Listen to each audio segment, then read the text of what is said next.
നമ്മൾ ഈ അതിർത്തികളിൽ നിന്നുള്ള വാർത്തകളിലേക്ക് തന്നെയാണ് ഇപ്പോഴും ഈ മണിക്കൂറിലും പോകുന്നത്. കാരണം അവിടെ വീണ്ടും പ്രകോപനമുണ്ടായി എന്ന വാർത്തകൾ വരുന്നു. നിയന്ത്രണ രേഖയിൽ പാകിസ്ഥാൻ വെടിയുതിർക്കുകയാണ് ഇപ്പോഴും. പ്രത്യേകിച്ച് കുപ്വാര, ബാരാമുള്ള, ഉറി, അഖ്നൂർ മേഖലകളിലൊക്കെ സൈനിക പോസ്റ്റുകൾക്ക് നേരെ വെടിവയ്പുണ്ടായി എന്ന് പറയുന്നുണ്ട്. ഇന്ത്യൻ സൈന്യം ശക്തമായി തിരിച്ചടിച്ചു എന്നും വാർത്തകൾ വരുന്നു. അങ്ങനെ അതിർത്തികൾ അശാന്തമാണ്, അതിർത്തിയിലെ സാഹചര്യങ്ങൾ കലുഷമാണ്. നമുക്കൊപ്പം ഇതുമായി ബന്ധപ്പെട്ട് കൂടുതൽ കാര്യങ്ങൾ വളരെ ആധികാരികമായി സംസാരിക്കാൻ ഇപ്പോൾ ഈ നമ്മുടെ രാജ്യത്ത് നിലനിൽക്കുന്ന പ്രത്യേക ഒരു സാഹചര്യം നമുക്കൊപ്പം ഈ നയതന്ത്ര വിദഗ്ധനായ പ്രതിരോധ വിദഗ്ധനായ PJ വിൻസെന്റ് കൂടി ചേരുന്നുണ്ട് തത്സമയം. Shri PJ Vincent, good morning. Hello മലയാളത്തിലേക്ക് സ്വാഗതം. Good morning. Shri PJ Vincent, ഇപ്പോൾ പെഹൽഗാം ഭീകരാക്രമണത്തിന് ഓപ്പറേഷൻ സിന്ധൂറിലൂടെ നമ്മുടെ രാജ്യം തക്കതായ ഒരു തിരിച്ചടി നൽകിയിട്ട് ഇപ്പോൾ 41-42 മണിക്കൂറുകൾ പിന്നിടുന്നുണ്ട്. എനിക്ക് തോന്നുന്നു ഇന്നലത്തെ ഒരു സൈനിക ഓപ്പറേഷനിൽ ഒരുപക്ഷെ രാജ്യം അല്ലെങ്കിൽ സൈന്യം ഏറ്റവും വലിയ ഒരു കാര്യമായി കണക്കാക്കുന്നത് കൊടും ഭീകരൻ മസൂദ് അസറിന്റെ കൂട്ടാളികളെയും കുടുംബത്തെയും ഒക്കെ തകർക്കാൻ കഴിഞ്ഞു എന്നുള്ളതാണ്. അതിനുശേഷമുള്ള ഇന്ത്യയുടെ പ്രതികരണങ്ങൾ നോക്കിയാലും വളരെ സംയമനത്തോടെയുള്ള പ്രതികരണമാണ് രാജ്യം നടത്തുന്നത്. ഭീകരതയ്ക്കെതിരെ സന്ധിയില്ലാ പോരാട്ടം എന്നൊരു പ്രഖ്യാപനമാണ് രാജ്യം ലോകത്തിന് മുന്നിൽ വയ്ക്കുന്നത്. ഇന്നിപ്പോൾ ഓൾ പാർട്ടി മീറ്റുണ്ട് 11 മണിക്ക്. മറ്റ് തിരക്കിട്ട കൂടിയാലോചനകൾ തലസ്ഥാനത്ത് നടക്കുന്നു. ഈ നിലവിലെ സാഹചര്യങ്ങൾ വീക്ഷിക്കുമ്പോൾ എന്ത് മനസ്സിലാക്കണം ശ്രീ PJ വിൻസെന്റ്? ഇന്ത്യയുടെ ആക്രമണം വളരെ കാവ്യാത്മകമായിരുന്നു, വളരെ കാൽക്കുലേറ്റഡ് ആയിരുന്നു, പ്രിസൈസ് ആയിരുന്നു. അത് അതിവ്യാപനം ഒഴിവാക്കുന്ന തരത്തിലുള്ളതായിരുന്നു. ഇത്രയും സിവിലൈസ്ഡ് ആയിട്ടുള്ള ഒരു റെസ്പോൺസ് മറ്റൊരു രാജ്യത്തിനും ചെയ്യാൻ കഴിയും എന്ന് ഞാൻ കരുതുന്നില്ല. അതിന് ഇട്ട പേരും വളരെ പ്രസക്തമാണ്, ഓപ്പറേഷൻ സിന്ദൂർ എന്ന്. ഭീകരതയുടെ കേന്ദ്രങ്ങളും ഭീകരതയുടെ ലോഞ്ച് പാടുകളുമാണ് തകർത്തത്. മുൻകാലങ്ങളിൽ ലൈൻ ഓഫ് കൺട്രോളിനപ്പുറത്ത് പാക് ഒക്കുപ്പൈഡ് കാശ്മീരിലും ഖൈബർ പഖ്തൂൺഖ പ്രോവിൻസിലും പഞ്ചാബ്, പാക് ഒക്കുപ്പൈഡ് കാശ്മീരിനോട് ചേർന്ന് കിടക്കുന്ന പഞ്ചാബ് പ്രവിൻസിയുടെ മേഖലയിലൊക്കെ മദ്രസകളും ടെററിസത്തിൻ്റെ പരിശീലന കേന്ദ്രങ്ങളും നിരവധി ഉണ്ടായിരുന്നു. ഇപ്പോഴും ഇത്തരത്തിലുള്ള നിരവധി ക്യാമ്പുകളുണ്ട്. അത് ഗിൽജിത്ത് ബാൾട്ടിസ്ഥാൻ മേഖലയിലെ നീലം വാലി മുതൽ ബഹവൽപൂർ വരെ നീണ്ടുകിടക്കുന്ന അതിർത്തി മേഖലയിൽ നിരവധി ടെററിസ്റ്റ് ക്യാമ്പുകൾ ഇപ്പോഴുമുണ്ട്. അതിലേറ്റവും പ്രധാനപ്പെട്ട 9 ക്യാമ്പുകളാണ് ഇന്ത്യ തകർത്തത്. അത് 25 മിനിറ്റിനുള്ളിൽ 24 എയർ സ്ട്രൈക്സ്, മിസൈൽ സ്ട്രൈക്സ് ആണ് ഉണ്ടായത്. 9 കേന്ദ്രങ്ങൾ പൂർണ്ണമായി തകർത്തു. ഇത് സിവിലൈസ്ഡ് ആണ് എന്ന് പറയാൻ കാരണം പാകിസ്ഥാൻ്റെ സൈനിക ലക്ഷ്യങ്ങളെയോ സൈനിക കേന്ദ്രങ്ങളെയോ പാകിസ്ഥാൻ സിവിലിയൻസിനെയോ അവരുടെ പൗരന്മാരെയോ ഭാരതം ലക്ഷ്യം വെച്ചില്ല. ഭീകരത കേന്ദ്രങ്ങൾ ആക്രമിക്കുക എന്നുള്ളത് ഭീകരതയ്ക്കെതിരായ ആഗോള യുദ്ധത്തിൻ്റെ പശ്ചാത്തലത്തിൽ ലോകത്തിലെ എല്ലാ രാജ്യങ്ങളും ചെയ്യുന്നതാണ്. ഇന്ത്യയെ ആക്രമിക്കാൻ തയ്യാറെടുത്ത് നിൽക്കുന്ന നോൺ സ്റ്റേറ്റ് ആക്ടേഴ്സ് ആണല്ലോ ഈ ഭീകരവാദികൾ. അവർ സ്റ്റേറ്റിൻ്റെ ഭാഗമല്ല, സ്വതന്ത്രമായി നിൽക്കുന്നുവെന്നാണല്ലോ സങ്കല്പം. അപ്പോൾ അത്തരം കേന്ദ്രങ്ങൾ കണ്ടെത്തി നശിപ്പിക്കുക എന്നുള്ളത് ഭീകരതയ്ക്കെതിരെ പോരാടുന്ന എല്ലാ രാജ്യങ്ങളും, അതിൽ വൻശക്തി രാഷ്ട്രങ്ങളായ അമേരിക്കയും റഷ്യയും ചൈനയും അടക്കം സ്വീകരിക്കുന്ന നിലപാടാണ്. റഷ്യ ചെചൻ മേഖലയിൽ ഇക്കാര്യം ചെയ്യുന്നു. ബിൻ ലാദനെ കൊലപ്പെടുത്തിയത് അമേരിക്ക 2012 അബോട്ടാബാദിൽ വന്നിറങ്ങിയിട്ടാണ്. അപ്പം ടെററിസത്തിനെതിരായി പോരാടാനുള്ള ഇന്ത്യയുടെ അവകാശത്തെ ലോകരാജ്യങ്ങളെല്ലാം അംഗീകരിച്ചിട്ടുണ്ട്. അതുകൊണ്ടാണ് വലിയ ഒരു നെഗറ്റീവായിട്ടുള്ള പ്രതികരണം ലോകരാഷ്ട്രങ്ങളിൽ നിന്നുണ്ടായിട്ടില്ല. അമേരിക്കൻ പ്രസിഡന്റ് ഡൊണാൾഡ് ട്രംപ് തന്നെ പറഞ്ഞത് ടിറ്റ് ഫോർ ടാറ്റ്, അടിക്ക് തിരിച്ചടി കൊടുത്തു കഴിഞ്ഞു, ഇനി നിങ്ങൾ സംയമനം പാലിക്കണം എന്നുള്ളതാണ്. അപ്പം ഒരു കാവ്യനീതി എന്ന നിലയിൽ ഇന്ത്യൻ സ്ത്രീകളുടെ സിന്ദൂരം മായ്ച്ച പാകിസ്ഥാന് ഓപ്പറേഷൻ സിന്ദൂർ ഒരു കനത്ത തിരിച്ചടിയാണ്, വളരെ സുവ്യക്തമായ മറുപടിയുമാണ്. ഇത്രയും അധികം പ്രിസിഷനോട് കൂടി പാകിസ്ഥാനിലെ ഏത് കേന്ദ്രങ്ങളും ആക്രമിക്കാൻ ഇന്ത്യക്ക് സാധിക്കും എന്ന സന്ദേശം, അത് നൽകുന്ന ഭീഷണി പാകിസ്ഥാനെ സംബന്ധിച്ചിടത്തോളം ചെറുതല്ല. കാരണം പാകിസ്ഥാൻ്റെ ഒളിത്താവളങ്ങളിൽ ISIയുടെയും പാക് മിലിറ്ററിയുടെയും സമ്പൂർണ്ണമായ സംരക്ഷണയിലിരുന്നുകൊണ്ട് ഇന്ത്യക്കെതിരെ പ്രത്യയശാസ്ത്രപരമായ ഭീകരത ഉൽപ്പാദിപ്പിക്കുകയും ചെറുപ്പക്കാരെ പരിശീലിപ്പിച്ച് ഇന്ത്യയിലേക്ക് പറഞ്ഞയക്കുകയും ചെയ്യുന്ന ആളുകൾ, അത്തരം ആളുകളാണ് ഹാഫീസ് മുഹമ്മദ് സയ്യിദ് അല്ലെങ്കിൽ ലഖ്വി, മുസമ്മിൽ, മസൂദ് സായദ് തുടങ്ങിയിട്ടുള്ള നിരവധി ആളുകൾ.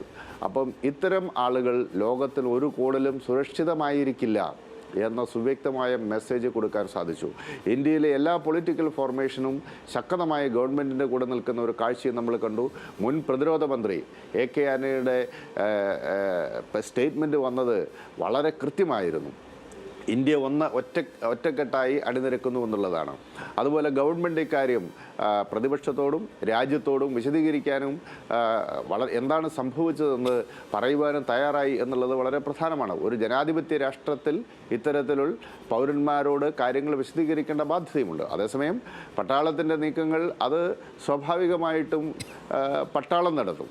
അതിലെ എല്ലാ വിശദാംശങ്ങളും ജനങ്ങളോട് ഒരുപക്ഷെ പറയണമെന്നില്ല. പക്ഷേ രാഷ്ട്രീയമായി ഈ ഘട്ടത്തിൽ ഗവൺമെൻറ് എടുത്തിട്ടുള്ള തീരുമാനങ്ങൾ അത് ജനങ്ങളെ അറിയിക്കേണ്ടതുണ്ട്.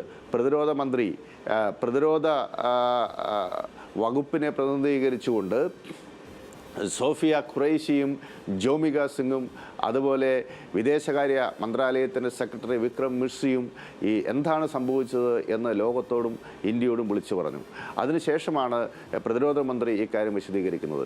ഇന്ന് പ്രതിപക്ഷ നേതാക്കളെല്ലാം വിളിച്ച് ഇക്കാര്യം വിശദീകരിക്കുന്നു. അപ്പോൾ ജനാധിപത്യത്തിൻ്റെ ഒരു തലത്തിൽ രാജ്യത്തിനകത്ത് അഭിപ്രായ രൂപീകരണം ഉണ്ടാക്കുവാനും എന്താണ് സംഭവിച്ചതെന്ന് ഇന്ത്യൻ ജനതയോട് പറയുവാനും ഗവൺമെൻറ് തയ്യാറായിട്ടുണ്ട് എന്നുള്ളത് വളരെ പോസിറ്റീവായ കാര്യമാണ്.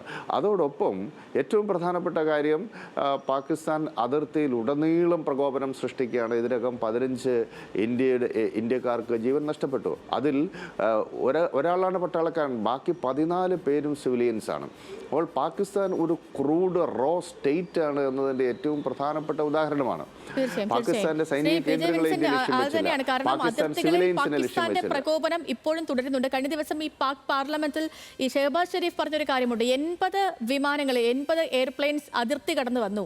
അതിൽ 5 എണ്ണം ഞങ്ങൾ വീഴ്ത്തി. ഞങ്ങളുടെ 26 സിവിലിയൻസിന് ജീവൻ നഷ്ടപ്പെട്ടു. അതായത് പെഹൽഗാമിൽ അവർ വന്ന് കൊന്നൊടുക്കിയ അത്രത്തോളം ജീവനുകൾ ഇന്നലെ ഇന്ത്യ എടുത്തു എന്നാണ് പാക് പാർലമെന്റിൽ ഈ ഷെഹബാസ് ഷെരീഫ് പറഞ്ഞത്. പക്ഷേ അതൊക്കെ പൊള്ളയാണെന്ന് തെളിയിക്കുന്ന ദൃശ്യങ്ങളടക്കം പുറത്തു വന്നിട്ടുണ്ട്. ഇന്നത്തെ അവരുടെ വിദേശകാര്യമന്ത്രിയുടെ പ്രസ്താവന അതിനെ സാധൂകരിക്കുന്നതാണ്. മാത്രമല്ല അവർ ഈ പ്രചരിപ്പിക്കുന്ന ദൃശ്യങ്ങൾ 2021-ലെയും 2024-ലെയും ദൃശ്യങ്ങളാണ് എന്നുള്ള കാര്യത്തിലും അന്താരാഷ്ട്ര മാധ്യമങ്ങൾ സ്ഥിരീകരണം നൽകിയിട്ടുണ്ട്.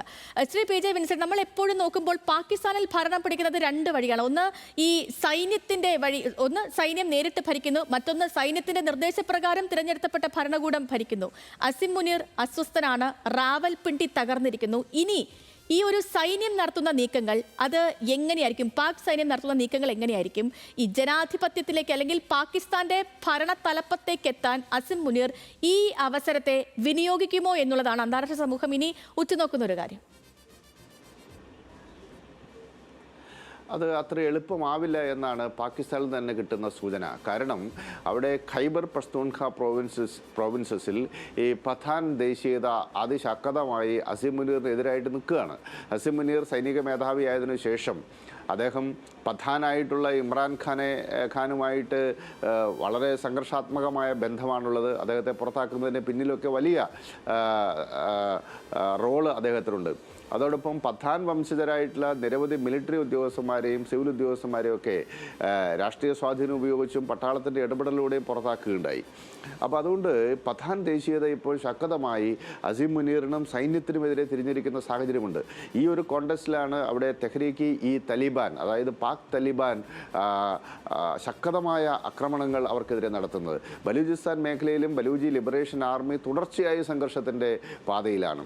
അതുപോലെ അവിടുത്തെ പൊളിറ്റിക്കൽ ലീഡർഷിപ്പുമായും അസിം മുനീറിന് വളരെ നല്ല ബന്ധമല്ല ഉള്ളത്.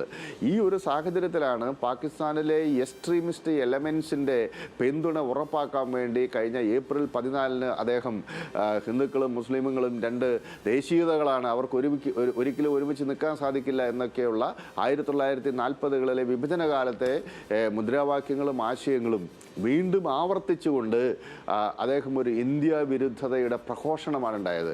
സ്വാഭാവികമായിട്ടും അത്തരത്തിലൊരു ഇന്ത്യ വിരുദ്ധത പറയേണ്ട യാതൊരു രാഷ്ട്രീയ സാഹചര്യമോ അല്ലെങ്കിൽ സൈനിക സാഹചര്യമോ ഉണ്ടായിരുന്നില്ല.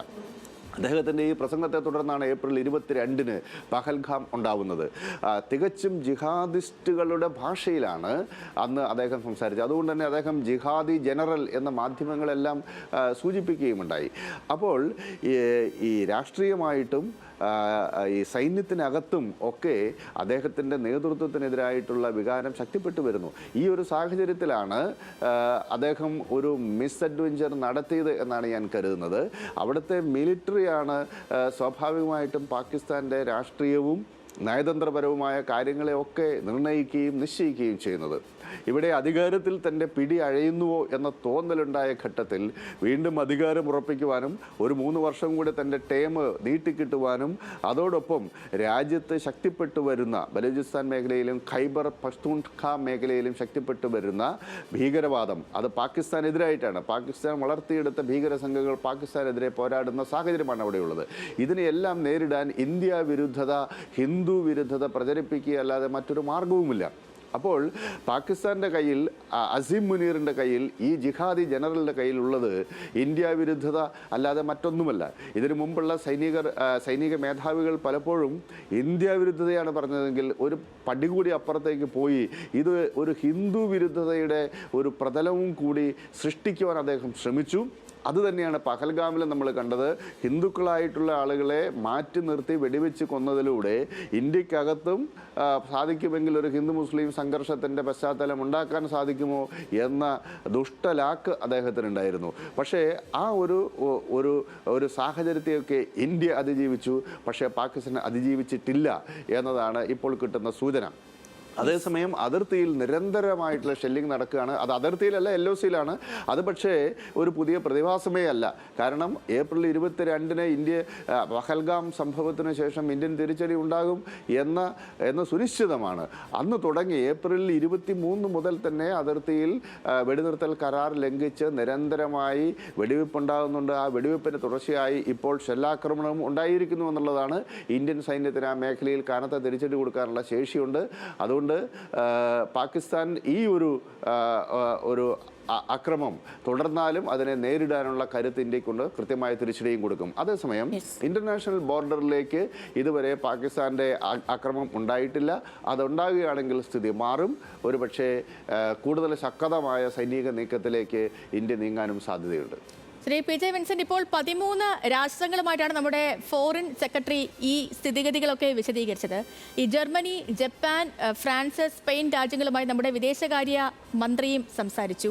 10 രാജ്യങ്ങളുമായി നമ്മുടെ national security adviser Ajit Doval ഇന്നലെ ചർച്ചകൾ നടത്തി. ഇന്നലെ അജിത് ഡോവൽ നടത്തിയ ചർച്ചകളിൽ ഏറ്റവും പ്രധാനം ചൈനീസ് വിദേശകാര്യമന്ത്രി വാങ്ങിയുമായി അദ്ദേഹം നടത്തിയ കൂടിക്കാഴ്ചയാണ്. വാങ്ങിയുമായി നടത്തിയ കൂടിക്കാഴ്ചയിൽ അദ്ദേഹം പറഞ്ഞൊരു കാര്യമുണ്ട്: ഇന്ത്യക്ക് നിലവിൽ ഒരു യുദ്ധത്തിന് താല്പര്യമേ ഇല്ല. പക്ഷേ പാകിസ്ഥാൻ അതിന് മുതിർന്നാൽ ഇന്ത്യ അതിൽ നിന്നും പിന്നോട്ട് പോകില്ല എന്നൊരു സന്ദേശം. അതായത് നമുക്ക് അറിയാവുന്ന പോലെ ഇപ്പോൾ ഈ ചൈനയും പാകിസ്ഥാനും ഇന്ത്യയെ സംബന്ധിച്ച് നാച്ചുറൽ എനിമീസ് ആണ്.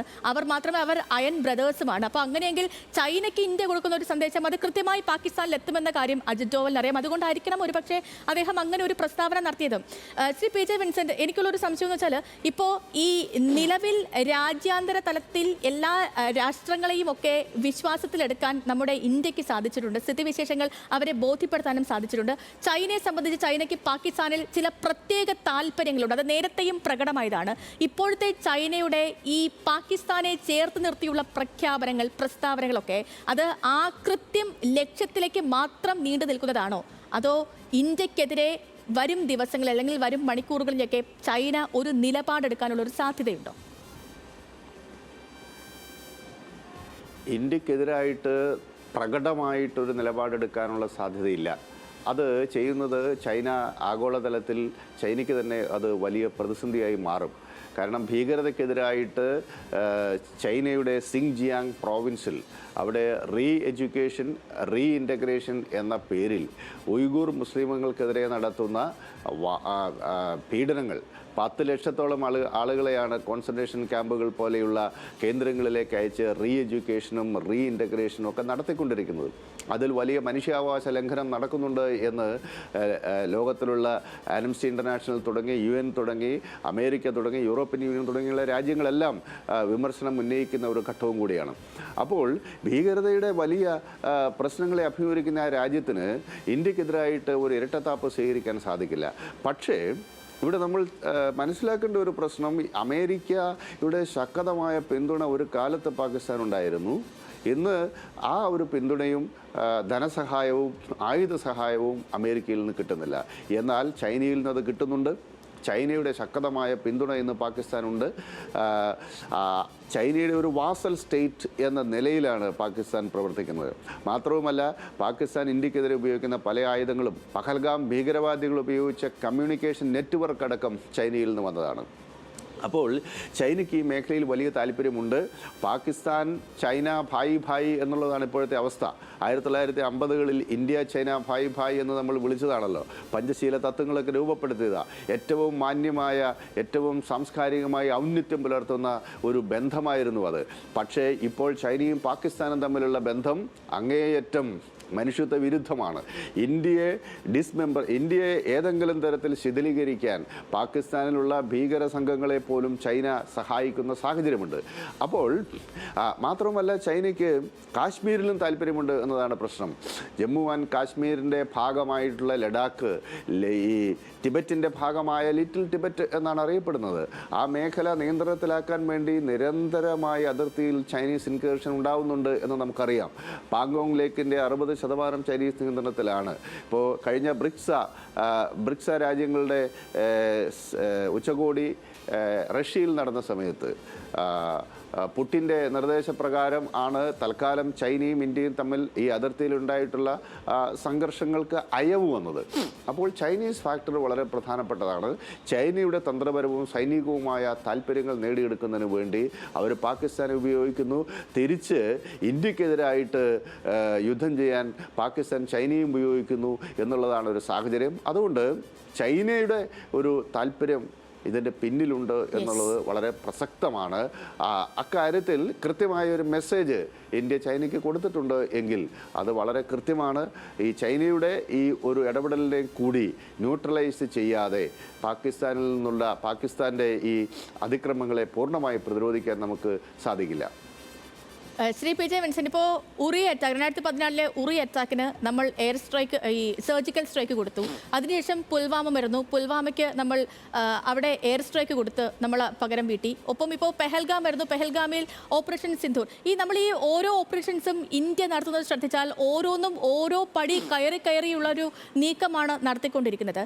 ഇപ്പോൾ നിലവിലെ ഈ ഓപ്പറേഷൻ സിന്ധൂർ ആ സാഹചര്യം മാത്രം പരിശോധിച്ചാൽ ഈ ലഷ്കർ തോയ്ബയുടെ കേന്ദ്രങ്ങൾ മാത്രമല്ല, ജെയ്ഷെ മുഹമ്മദിൻ്റെയും ഹിസ്ബുൾ മുജാഹിദിൻ്റെയും കേന്ദ്രങ്ങളൊക്കെ അപ്പാടെ ചുട്ടരിച്ചിട്ടുണ്ട് ഇന്ത്യൻ സൈന്യം അവിടെ. അപ്പോൾ അങ്ങനെ വരികയാണെങ്കിൽ ഇന്ത്യ ഇനി കരുതിയിരിക്കേണ്ടത് ഈ പാകിസ്ഥാൻ സൈന്യത്തിൻ്റെ മാത്രം ഭാഗത്തു നിന്നുള്ള പ്രകോപനങ്ങളല്ല, മറിച്ച് ഭീകരവാദ ആക്രമണങ്ങൾ കൂടി ആയിരിക്കും എന്നാണ് അന്താരാഷ്ട്ര വിദഗ്ധരൊക്കെ പറയുന്നത്. അതിൽ നമ്മൾ അങ്ങനെ ഭയക്കേണ്ട ഒരു സാഹചര്യം നിലവിലുണ്ടോ ശ്രീ പി ജെ വിൻസെന്റ്? ഇന്നലത്തെ മസൂദ് അസറിൻ്റെ പ്രതികരണമൊക്കെ വന്നിരിക്കുന്ന ഒരു സാഹചര്യത്തിൽ. അല്ല, തീർച്ചയായിട്ടുമുണ്ട്. കാരണം ടെററിസം എന്ന് പറയുന്നത് ഒരു ഹൈഡ്ര ഹെഡഡ് മൂവ്മെൻ്റാണ്. ലഷ്കർ ഇ തയ്യബയൊക്കെ അങ്ങനെയാണ് പ്രവർത്തിക്കുന്നത്. അവർക്ക് ഏതാനും പോരാളികൾ മാത്രമല്ല ഉള്ള ഗറില്ലകൾ, സ്വയം പൊട്ടിത്തെറിച്ച് സ്വർഗം കിട്ടും, ഹൂറികളെ കിട്ടും എന്നൊക്കെ വിചാരിക്കുന്ന കുറേ മനുഷ്യത്വ വിരുദ്ധരായ മനുഷ്യത്വം എന്തെന്നറിയാത്ത മനുഷ്യർ മാത്രമല്ല അവരുടെ കൂടെ ഉള്ളത്. അവരോട് ശാസ്ത്രപരമായ ഐഡിയോളജിക്കലി ജിഹാദിസം ഒരു പ്രത്യയശാസ്ത്രം കൂടിയാണ്. ആ പ്രത്യയശാസ്ത്രത്തോട് ഐക്യപ്പെടുന്ന ധാരാളം ആളുകൾ ലോകത്തിൻ്റെ വിവിധ ഭാഗങ്ങളിലുമുണ്ട്. ഇത്തരം ആളുകളിൽ നിന്ന് പലപ്പോഴും ലോകത്തിൻ്റെ ഏത് ഭാഗത്തു നിന്നും ഒരു തീവ്രവാദിയെ, ഒരു ഭീകരവാദിയെ സൃഷ്ടിച്ചെടുക്കുക എളുപ്പമുള്ള കാര്യവുമാണ്. അതുകൊണ്ട് ഇന്ത്യയെ സംബന്ധിച്ചിടത്തോളം അത് വലിയ പ്രതിസന്ധിയാണ്. ഭീകരാക്രമണങ്ങൾ ഇന്ത്യൻ മണ്ണിൽ വന്നവർക്ക് ചെയ്തു പോകാൻ സാധിച്ചത് 2008 മുംബൈ ആക്രമണം അടക്കം നടന്നതിൻ്റെ പിന്നിൽ പ്രാദേശികമായ ചില സഹകരണങ്ങളും സഹായങ്ങളും ഉണ്ടായിട്ടുണ്ടല്ലോ. അതുകൊണ്ടാണല്ലോ അത്തരം ആളുകൾക്കെതിരായിട്ടുള്ള നിലപാടും ശക്തിപ്പെടുത്തുന്നത്. പഹൽഗാം ആക്രമണം എടുക്കുമ്പോഴും അവിടെ പ്രാദേശികമായ സഹായം ഭീകരർക്ക് കിട്ടിയിട്ടുണ്ട്. അപ്പോൾ ഇന്ത്യ പോലെ 143 കോടി ജനങ്ങളുള്ള ഈ മഹാരാജ്യത്ത് പ്രാദേശികമായി ചില ആളുകളുടെ സഹായമൊക്കെ ഉറപ്പിക്കാൻ എളുപ്പമാണ്. മാത്രവുമല്ല, ടെററിസം പ്രവർത്തിക്കുന്നത് ആഗോള കുറ്റവാളി ശൃംഖലയുമായി ബന്ധപ്പെട്ടാണ്. മയക്കുമരുന്ന് കള്ളക്കടത്തുകാർ, ആയുധ കള്ളക്കടത്തുകാർ, ഡ്രഗ് മാഫിയ, ഇൻ്റർനാഷണൽ ടെററിസം, ആയുധ കച്ചവടം, മനുഷ്യക്കടത്ത്, ഇതെല്ലാം ചേർന്ന കുറ്റകൃത്യങ്ങളുടെ ഒരു മഹാശൃംഖലയിൽ ആണ് ടെററിസ്റ്റുകളും പ്രവർത്തിക്കുന്നത്. ഇപ്പോൾ കേരളത്തിലും ഇന്ത്യയിലും ഒക്കെ ഇപ്പോൾ വ്യാപകമായിട്ട് ഡ്രഗുകൾ, സിന്തറ്റിക് ഡ്രഗുകൾ പ്രചരിക്കുന്നുള്ള വിവരം നമുക്കറിയാമല്ലോ. ഈ സിന്തറ്റിക് ഡ്രഗുകളാണ് യഥാർത്ഥത്തിൽ ടെറർ ഫണ്ടിങ്ങിൻ്റെ മുഖ്യ സ്രോതസ്. ടെററിസ്റ്റ് ആക്ടിവിറ്റിക്കുള്ള പണം വരുന്ന പ്രധാനപ്പെട്ട സ്രോതസ് ഈ മയക്കുമരുന്ന് കച്ചവടമാണ് എന്നറിയാം, നമുക്കെല്ലാവർക്കും അറിയാം. അപ്പോൾ മയക്കുമരുന്നിൻ്റെ ശൃംഖല വിപുലമാകുന്നു എന്ന് പറഞ്ഞാൽ അതിനർത്ഥം ടെറർ ഫണ്ടിങ് കൂടുതൽ ശക്തിപ്പെടുന്നു എന്നുള്ളതാണ്. അപ്പോൾ അതിനൊക്കെയുള്ള സാധ്യതയുണ്ട്. പക്ഷേ അതിനെല്ലാം നേരിടാനുള്ള സംവിധാനം ഭാരതത്തിനുണ്ട്. പക്ഷേ ഇതിൻ്റെ ഏറ്റവും പ്രധാനപ്പെട്ട കേന്ദ്രം എന്നത് ഈ തീവ്രവാദികൾ ഉരുവം കൊള്ളുന്ന ലോഞ്ച് പാടുകളാണല്ലോ. അവരെ സൃഷ്ടിക്കുന്ന കേന്ദ്രങ്ങൾ, അവരെ പരിശീലിപ്പിക്കുന്ന കേന്ദ്രങ്ങൾ, അവരെ ഇന്ത്യയിലേക്ക് കടത്തിവിടുന്ന കേന്ദ്രങ്ങൾ. ആ കേന്ദ്രങ്ങളില്ലാതായി കഴിഞ്ഞാൽ പിന്നെ അവർക്ക് എഫക്റ്റീവായിട്ട് ഇന്ത്യൻ മണ്ണിൽ വന്ന് ഭീകരാക്രമണം നടത്തുക അത്ര എളുപ്പമല്ല. ഇപ്പോൾ ചെയ്തിട്ടുള്ളത് ലഷ്കർ ഇ തൈബയുടെ കേന്ദ്രം തകർത്തു, ഹിസ്ബുൾ മുജാഹിദിൻ്റെ കേന്ദ്രം തകർത്തു.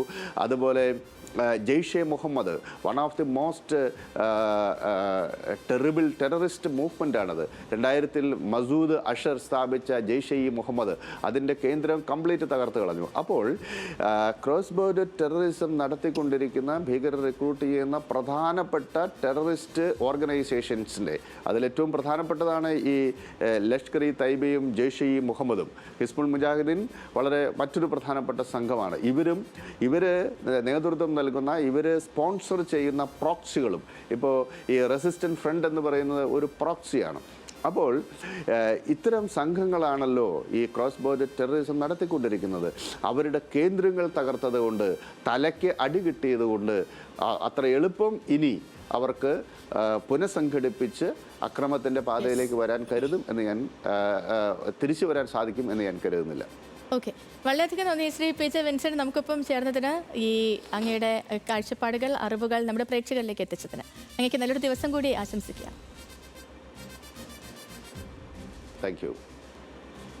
ശരി, അപ്പോൾ ഇന്ന് ലീഡേഴ്സ് മോർണിംഗിൽ നമുക്കിപ്പം എത്തിയത് ശ്രീ പി ജെ വിൻസെന്റ് ആയിരുന്നു. അദ്ദേഹം പറഞ്ഞതുപോലെ തന്നെ ഇനി പല കാര്യങ്ങളിലും നമ്മുടെ രാജ്യം കുറച്ചും കൂടി കരുതിയിരിക്കേണ്ടതാണ്. പ്രത്യേകിച്ച് ഭീകര താവളങ്ങളാണ് മുച്ചൂടും തകർത്തിരിക്കുന്നത് നമ്മുടെ ഈ സൈന്യം. അപ്പോൾ അതുകൊണ്ട് തന്നെ ഭീകരരുടെ ഭാഗത്തു നിന്നുണ്ടാകുന്ന പ്രകോപനങ്ങൾ, അല്ലെങ്കിൽ ഈ അവർ നടത്തുന്ന നീക്കങ്ങൾ, അതിനെ ഇനി കരുതലോടുകൂടി തന്നെ നമ്മുടെ രാജ്യം നോക്കിയിരിക്കണം. അതിനൊപ്പം തന്നെ വരുന്ന ഒരു കാര്യമാണ് ഈ ഓപ്പറേഷൻ സിന്ധൂറിന് ഒരു 2ാം ഘട്ടം ഉണ്ടാകുമെന്ന് പറയപ്പെടുന്നു. അതുമായി ബന്ധപ്പെട്ടുള്ള സ്ഥിരീകരണങ്ങളൊന്നും വരുന്നില്ല, ഇത്തരത്തിലുള്ള വാർത്തകൾ പ്രചരിക്കുന്നതാണ്. അങ്ങനെയെങ്കിൽ ഈ രാജ്യം വീണ്ടും കടുത്ത നീക്കങ്ങൾ, അല്ലെങ്കിൽ കൂടിയാലോചനകൾ, അല്ലെങ്കിൽ ഈ നമ്മൾ പറയുന്ന പോലെ കുറേ സസ്പെൻസുകൾ ഇനിയും ബാക്കി ഇരിപ്പുണ്ട് എന്ന് വേണം മനസ്സിലാക്കാൻ.